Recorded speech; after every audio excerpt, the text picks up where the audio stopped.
សាទនេះជាប្រាសាទរបស់ខ្មែរអ្នកជាអ្នកអង្គវងវែងប្រវត្តិសាស្ត្របាត់ដើមកាន់កាប់យកដីជាខ្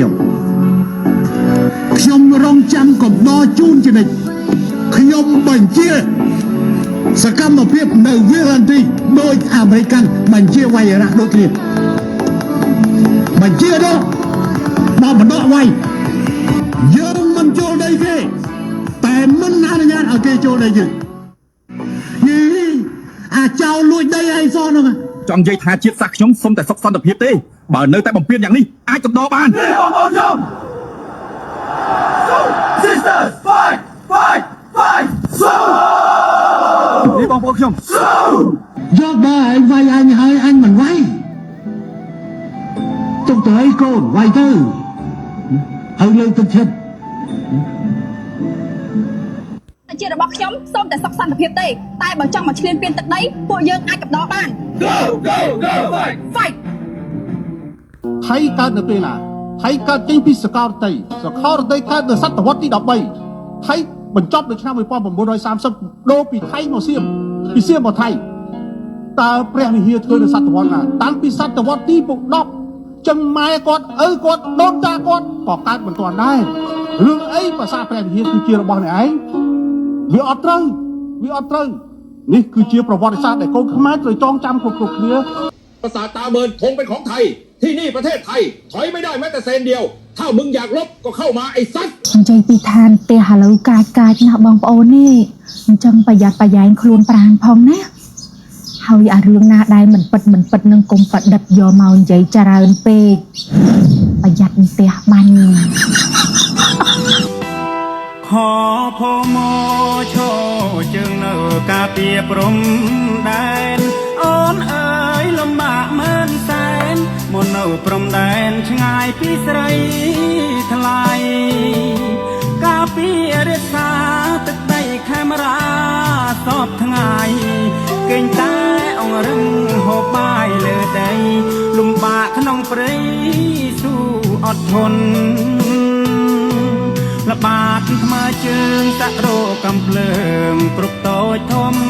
ដំណើរដេកផ្លូវតាមព្រៃភ្នំកាត់ស្ទឹងតំបន់គ្រុនចាញ់ណា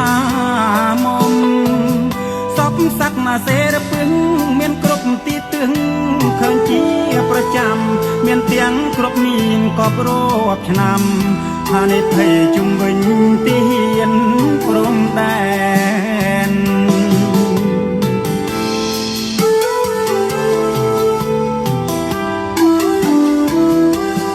លំបាកកាយឆោមឆាយអើយបងស៊ូបានឯចិត្តគួយនឹកអាណិតកល្យានកំភ្លេចមិនបានទ្រូងចំបែងនឹកអើយសែននឹកយប់ថ្ងៃល្ងាចព្រឹកនឹកក្រៃលែងទិញចឹងមើលភ្នំបែកតែងកូនដោយកូនដែករែងនឹកនួនល្អបងបនស្រន់ម្ចាស់ព្រីតំបន់ទាំងទេវតាសូមលោកតាមជួយថែរក្សាទឹកដីខេមរានិងជីវ៉ាផងពេលចប់កិច្ចការវិលតាមសន្យាជួបនួនល្អងយកពើមកនៅជុំស្នេហ៍ស្នងរួមរស់នឹងបងការពារព្រំដែន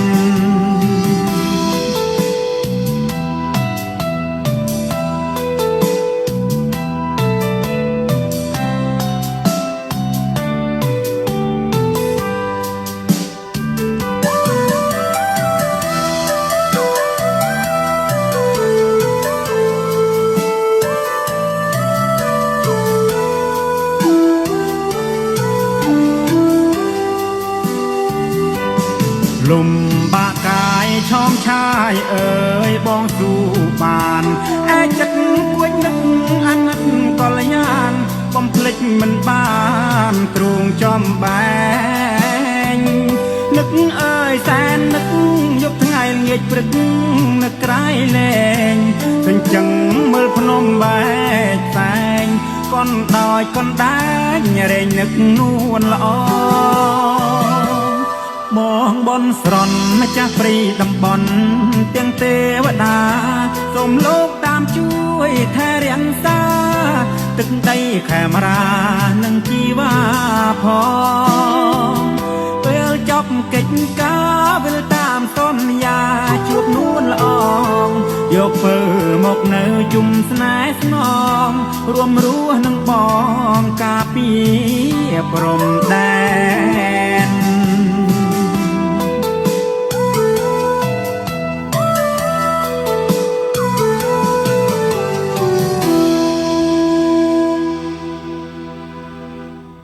ខ្ញុំមិនអនុញ្ញាតឲ្យតែណាដុតផ្ទះរបស់ខ្ញុំដើម្បីចំអិនពងមាន់មួយទេមិនថាមិត្តមិនថាស្ត្រីមិនថាប្រទេសណាឯងជាអ្នកណាតែខ្ញុំត្រូវតែការពារជាតិរបស់ខ្ញុំអ្នកណាឈ្លានពានអាណាខ្ញុំមិនដែលទៅឈ្លានពានទឹកដីណៃទេណៃឈ្លានពានខ្ញុំរហូតមួយគ្នាចេះកងទ័ពទាំងអស់អ្វីទៅជាសេចក្តីស្លាប់បើយើងទាំងអស់គ្នាគិតថាស្ត្រីខ្លាំងជាងយើងនោះគឺសេចក្តីស្លាប់ហើយភាពកំសាន្តដែលកើតឡើងមាននៅក្នុងសមរភូមិក៏ជាសេចក្តីស្លាប់ផងដែរបើយើងមិនដោយឲ្យស្ត្រីប្រមាថម្ដាយរបស់យើងទាំងអស់គ្នាហើយនៅទុកជីវិតឲ្យគេទៅទៀតយើងត្រូវយកក្បាលរបស់វាដាក់ដល់បាតជើងរបស់ម្ដាយយើងបើយើងបោះក្រោយនោះយើងទទួលសេចក្តីស្លាប់យើងត្រូវតែជំនះលើសេចក្តីស្លាប់ទាំងអស់នោះគ្មានអ្នកណាអាចប៉ះពាល់មេត្តានិងមាតុភូមិរបស់យើងបានទេយើងត្រូវតែឲ្យពួកវាសមកវិញអ្វីដែលបាត់បង់ទៅវិញពេលនេះជាពេលដែលប្រទេសជាតិរបស់យើងទាំងមូលទៅរួមគ្នាដើម្បីត្រៀមលក្ខណៈការពារជាតិការពារបូរណភាពទឹកដីរបស់យើងជាពិសេសរួមគ្នានៅក្រោយកងទ័ពរបស់យើងដើម្បីការពារទឹកដីនេះគឺជាពេលវេលាដែលសំខាន់ជាពិសេសដេញចោចង្រៃជាតិចោសួរពូជអាចចោអើយកំហូចវិនិច្ឆ័យភ្លាមទៅទឹកដីខ្មែរយើងតពូជញ៉ាកូនចៅដូច្នេះខ្មែរត្រូវខំថារក្សា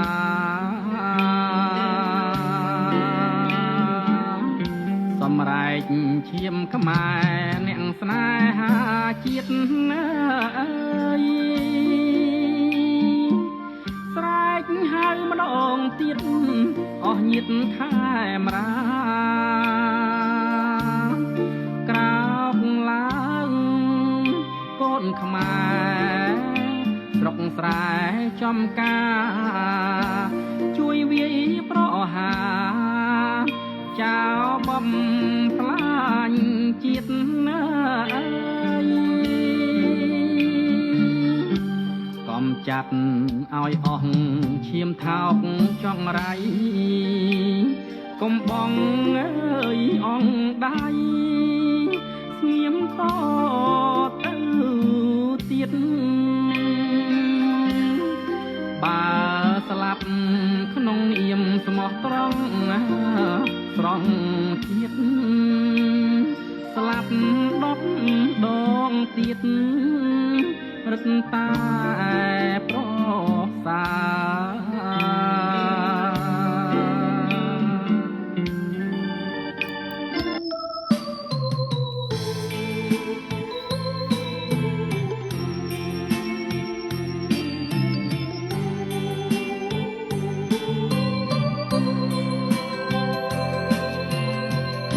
cho xiêm lúa mong cho đám say ma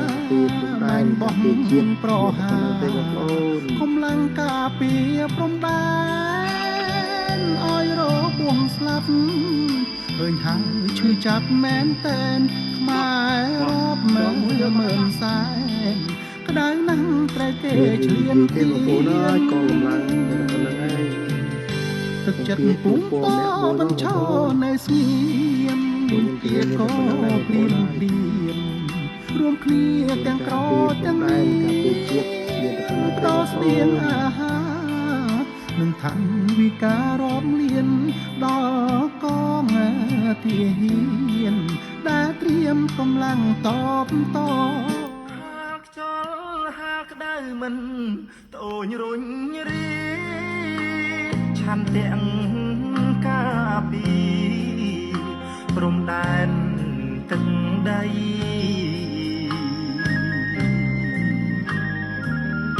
មិនខ្លាចនឿយហត់មិនថាយប់ថ្ងៃពលីដើម្បីរក្សាសន្តិភាព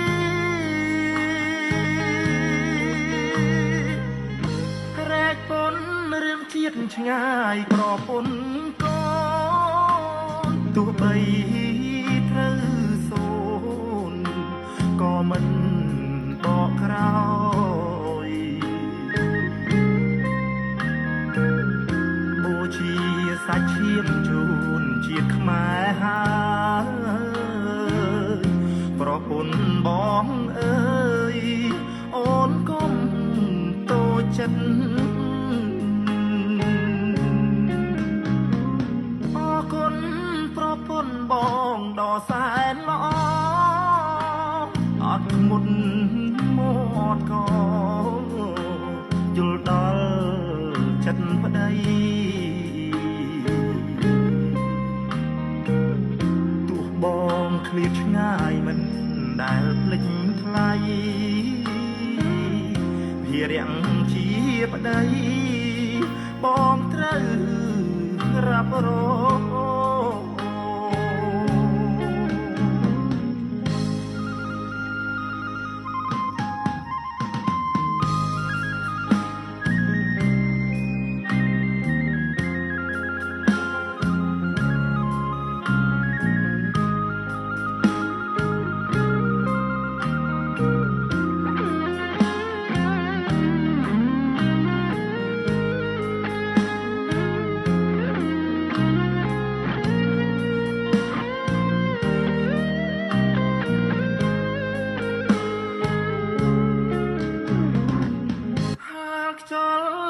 ក្តៅមិនតូចរុញរីឆាន់ទាំងការពីព្រំដែនទឹកដី